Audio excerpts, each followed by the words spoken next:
Jerman mengembangkan rencana baru untuk mendobrak garis barat.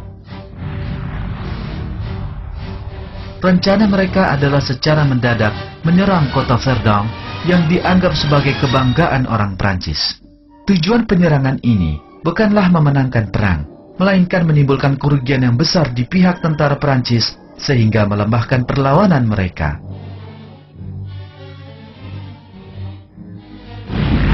Kepala Staf Jerman, Falkenhayn, memperkirakan bahwa setiap satu serdadu Jerman saja dapat membunuh 3 orang serdadu Prancis.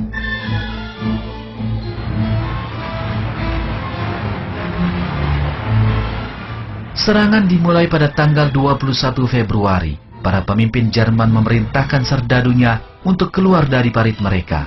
Namun tiap serdadu yang melakukannya justru telah tewas atau sekarat dalam sekitar 3 menit.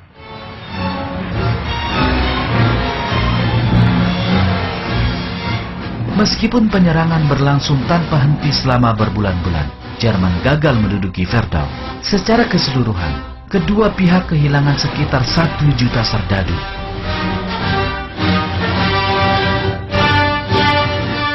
Dan dengan pengorbanan itu, garis depan hanya berhasil maju sekitar 12 km. 1 juta orang mati demi selusin kilometer.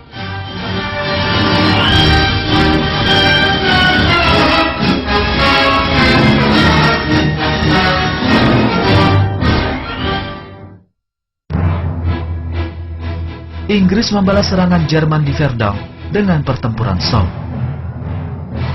Pabrik-pabrik di Inggris membuat ratusan ribu selongsong meriam.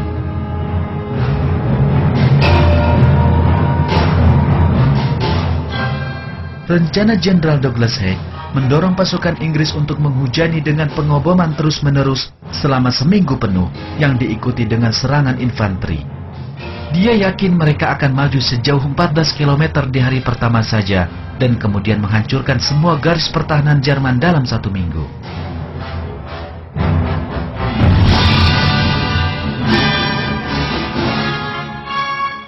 Serangan dimulai pada tanggal 1 Juni. Pasukan meriam Inggris menggempur pertahanan Jerman selama seminggu tanpa henti. Di akhir minggu tersebut, para perwira Inggris memerintahkan serdadunya memanjat keluar dari parit.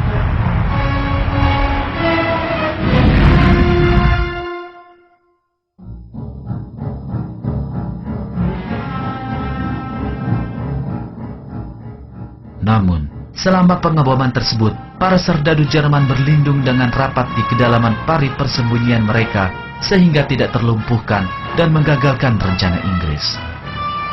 Begitu serdadu Inggris bergerak melintasi garis depan, serdadu Jerman muncul menyerang mereka dengan senapan mesinnya. Sejumlah total 20.000 serdadu Inggris tewas dalam beberapa jam pertama perang tersebut.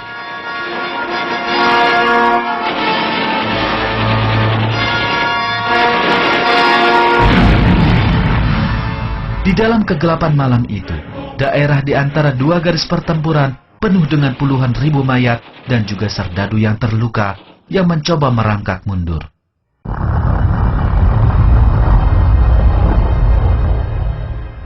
Pertempuran Somme tidak berlangsung 2 minggu seperti yang direncanakan Jenderal Haig, melainkan 5 bulan. Bulan-bulan ini tidak lebih daripada pembantaian. Para jenderal bertubi-tubi mengirimkan gelombang demi gelombang serdadu mereka menuju kematian yang telah pasti.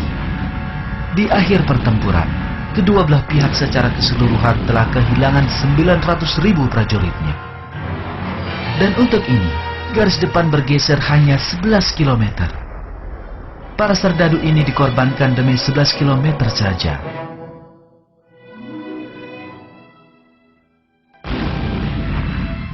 Kedua belah pihak melakukan lebih banyak serangan lagi selama Perang Dunia Pertama.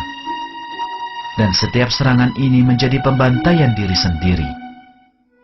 Di kota Ypres, di Belgia saja, berlangsung 3 pertempuran. 1,5 juta serdadu tewas di pertempuran ketiga saja.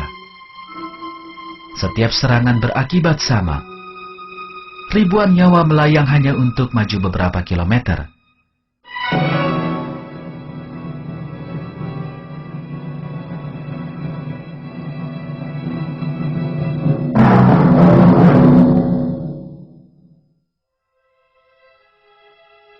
Peperangan yang mengerikan ini, yang tidak punya alasan kuat, menelan nyawa orang tak bersalah yang tak terhitung banyaknya. Banyak orang kehilangan saudaranya atau harus meninggalkan rumahnya. Penyebab utama di balik malapetaka masyarakat ini adalah ambisi politik dan kepentingan kalangan dengan paham tertentu.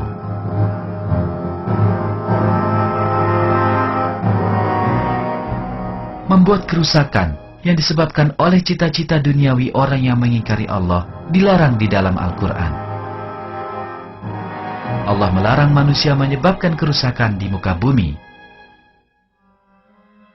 Dan janganlah kamu membuat kerusakan di muka bumi sesudah Allah memperbaikinya, dan berdoalah kepadanya dengan rasa takut tidak akan diterima dan harapan akan dikabulkan. Sesungguhnya rahmat Allah amat dekat kepada orang-orang yang berbuat baik.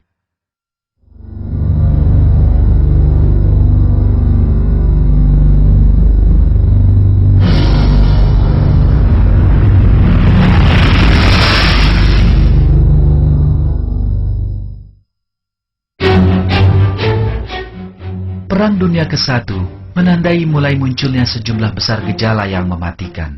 Salah satu di antaranya adalah bahwa perang mulai menyerang tidak hanya pasukan tentara, tetapi juga rakyat sipil. Pengeboman pertama yang ditujukan kepada penduduk sipil adalah serangan pada tahun 1915 ke Inggris oleh pesawat Zeppelin Jerman. Bom yang dijatuhkan dari pesawat Zeppelin ini meminta korban nyawa banyak orang tak berdosa.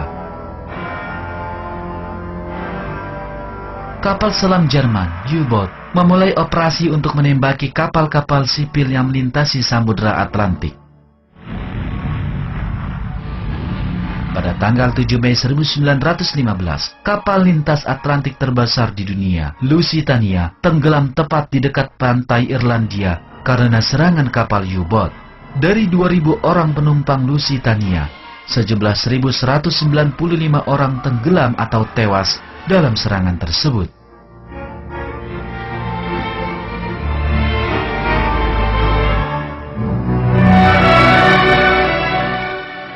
Bencana perang lainnya adalah senjata kimia. Gas beracun, senjata yang pertama kali digunakan oleh Prancis dan kemudian juga oleh Jerman, menyebabkan kematian menyedihkan ribuan serdadu. Banyak serdadu menjadi buta karena gas tersebut.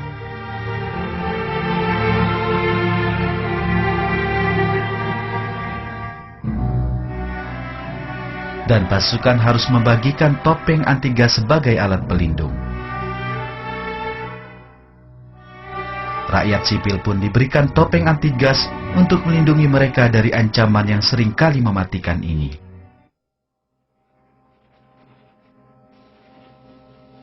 Pada tahun 1918, Perang Dunia ke-1 akhirnya berakhir setelah 4 tahun serangan tanpa guna di tangan tentara Jerman, Prancis, dan Inggris. Namun perdamaian ini yang dinyatakan pada jam 11 pagi, hari ke-11 dari bulan ke-11, tidak membawa kebahagiaan untuk siapapun.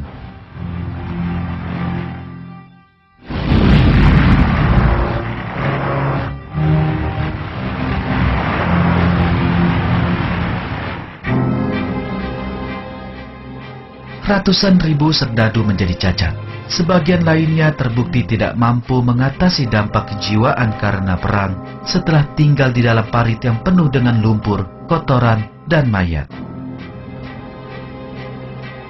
Bentuk trauma yang dikenal sebagai shell shock atau kejutan bom sangat umum di antara para veteran perang, dan hal ini menyebabkan penderitanya mengalami serangan ketakutan dan goncangan yang berat. Rasa takut akan dibom yang mereka alami setiap hari selama 4 tahun berturut-turut telah terukir di benak mereka.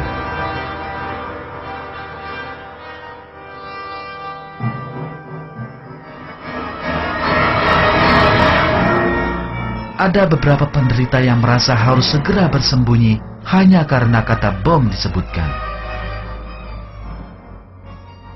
Beberapa veteran bahkan merasa ngeri setiap kali mereka melihat seragam.